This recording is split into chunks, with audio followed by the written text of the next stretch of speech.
ఈ నేల కోసం. అందుకని నేను చెప్తాను, మీరు you have to stand out sir. మీ అందరూ కూడా పదే పదే చెప్తున్నాను సార్, మీ అందరికీ కూడా.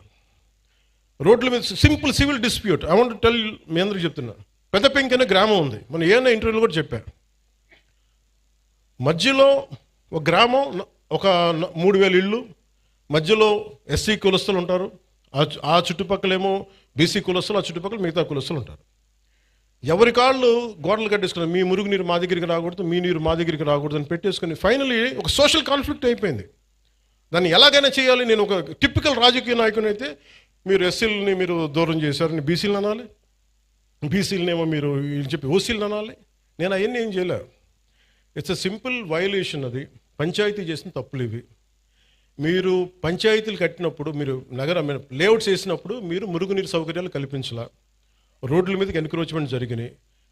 విజయనగరం కలెక్టర్ గారితో కూర్చోబెట్టి it took me 2 months to break it and to find a solution. నేను కాస్ట్ గొడవలు పెట్టలా, కుల గొడవలు పెట్టలా, కులాల గురించి మాట్లాడాలా. It is simply administrative issue. అలాగే ఒకడు కూర్చోబెట్టి ఒక ఆడబిడ్డను చేస్తే వాడు ఏ కులం అయితే నాకెందుకంట, వాడి శిక్ష పడాలా లేదా? పడాలి కదా. మరి శిక్ష శిక్ష ఎలా పడాలి? As per the norms of constitution, as per the law. Violation ఎందుకు చేస్తారు? ఎక్స్ట్రా జ్యుడిషియల్ సిచ్యువేషన్స్ ఎందుకు వస్తాయంటే, మనం ఎవరం కూడా దానికి స్పందించకపోతే. రాజకీయ నాయకులు కొంతమంది వచ్చి ఈ బిడ్డకి ఇలా అయిపోయింది, ఆ కుల బిడ్డకి అయిపోయింది అంటే మిగతా వాళ్ళు మనుషులు గారా? ఇదే దిశ కేసులో ఇదే పెద్ద మనిషి అసెంబ్లీలో కూర్చొని చాలా కరెక్ట్గా చేశారని తెలంగాణ ప్రభుత్వం ఈ పెద్ద మనిషి ఎంకరేజ్ చేస్తాడు, మళ్ళీ చప్పట్లు కొడతాడు. మళ్ళీ అదే పెద్ద మనిషి ఎంత హిపోక్రసీ అంటే మళ్ళీ ఇక్కడికి వచ్చి మళ్ళీ కులం కూడా లేవెత్తాడు. సవాళ్ళు వేస్తే కానీ వాళ్ళకి సంతోషం రాదు, అది సమస్య. అంటే మీరు ఇది ఎందుకు చెప్తా అంటే, మనం ఏదో ఒక పంచ్ డైలాగ్ వేయటానికి కాదు. నేను అంటుంది ఏంటంటే, మీరు క్రిమినాలిటీ అమ్మ ఇక్కడ ఇంతమంది ఆడపిల్లలు ఉన్నారు, మీరు మహిళలు ఉన్నారు, మీ బిడ్డల భవిష్యత్తును మీరు చాలా జాగ్రత్తగా పెట్టుకోవాలమ్మ. మీరు క్రిమినల్స్ని మటుకు అట్ బే పెట్టాలి, దూరం పెట్టాలి. మీరు దూరం పెట్టాలంటే మీ చుట్టుపక్కల కాలనీలో జరుగుతున్న దానికి మీరు ఎదుర్కోకపోతే సిటిజన్ కౌన్సిల్ పెట్టుకొని, సిటిజన్ కౌన్సిల్ అంటే వెరీ సింపుల్. మీ వీధిలో ఉండే ఒక 30 మంది 40 మంది ఒక గ్రూప్ కండి, వాట్సాప్ గ్రూప్.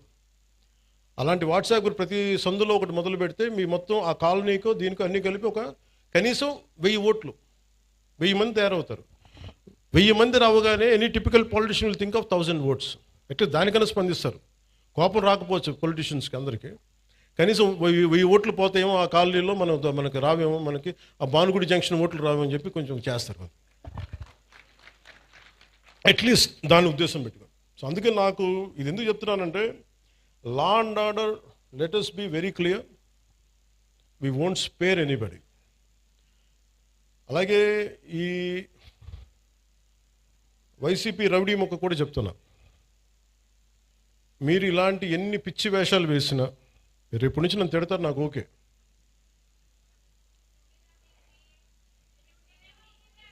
అంటే ముఖ్యంగా వైసీపీ రౌడీ మొక్కి చెప్తున్నా, మీరు వచ్చి మేము రక్తాలతో తడిపేస్తాం, బయటకు వచ్చాక మేము కోసేస్తాం, కుత్తుకులు కోస్తాం అంటే, మీరు భవిష్యత్తులో